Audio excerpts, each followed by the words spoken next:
সবাইকে। আজকে আরেকটা নিউ রেসিপি, সেটা হচ্ছে পুঁই শাক মাছের মাথা দিয়ে বেগুন কুমড়ো মূলো দিয়ে। ঠিক আছে, এখানে হচ্ছে দেখো সব কেটে রেখেছি, বেগুন রয়েছে, কুমড়ো রয়েছে, মূলো রয়েছে, আলু আছে। এখানে পুঁই শাকটা তো দেখালাম, এখানে মাছের মাথা জাস্ট দুটো দেবো, বেশি দেবো না। মাছের মাথাটাও ভেজে নিয়েছি, আর এখানে রয়েছে পেঁয়াজ আর লঙ্কা।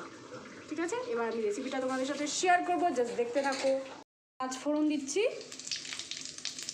আর দেবো কাঁচা লঙ্কা দেবো, আর দেবো পেঁয়াজ।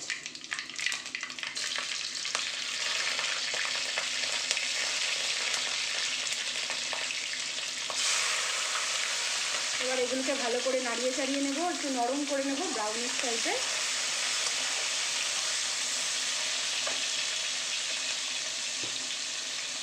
যা হয়ে এসছে দেখো,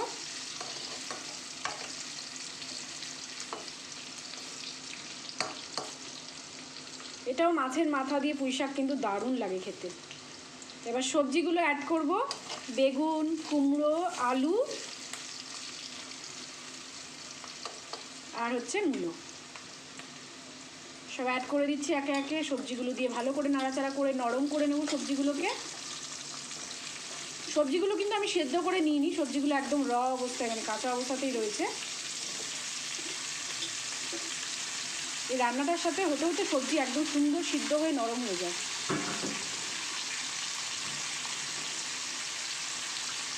এবার একে একে মশলা দেব। এখন দেব হলুদ গুঁড়ো,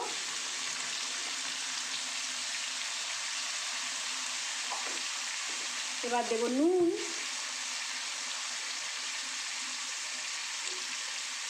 এগুলো তোমরা অবশ্যই পরিমাণ মতো দেবে, যে যেরকম খাও।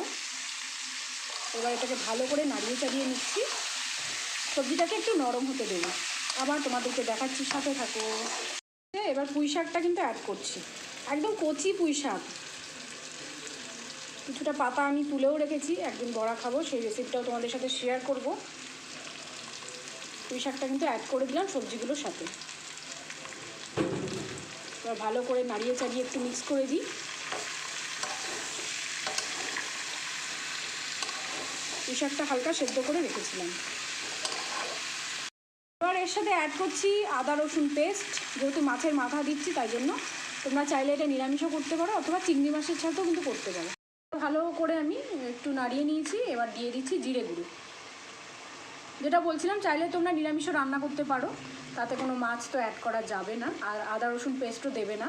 যেহেতু এটাতে মাছ রয়েছে সেই জন্য আমরা আদা রসুন পেস্টটা দিচ্ছি। আর এটা চিংড়ি মাছ দিয়েও করা যায়, সেমই প্রসেস। মাছের মাথা দিয়েও করলেও ভীষণ ভালো লাগে, চিংড়ি মাছ দিয়ে করলেও ভীষণ ভালো লাগে। শাকটা একদম ভালো করে নাড়িয়ে চাড়িয়ে কিন্তু মিক্স করে নিচ্ছি মশলার সাথে। দেখো ভালোভাবে কষে গেছে, এবার কিন্তু মাছের মাথাটা অ্যাড করে দিচ্ছি। ভেঙে নিয়েছি মাছের মাথাটাকে, ভালো করে একদম কড়মড়ে ভাজা করা ছিল, সেটাকে সুন্দর করে ভেঙে নিয়েছি। এবার কিন্তু এটা আমি মাছের মাথাটাকে পুঁই শাকের সাথে মিক্স করে নেব ভালোভাবে।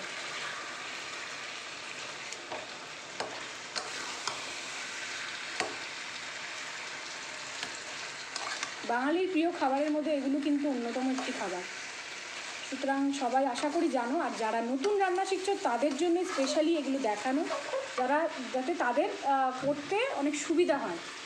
পরপর প্রসেসগুলো দেখবে আর রান্নাটা ঝটপট করে তৈরি করে ফেলতে পারবে। আচ্ছা, সামান্য একটি মিষ্টি দিচ্ছি, একদম যত সামান্য মিষ্টি দেব।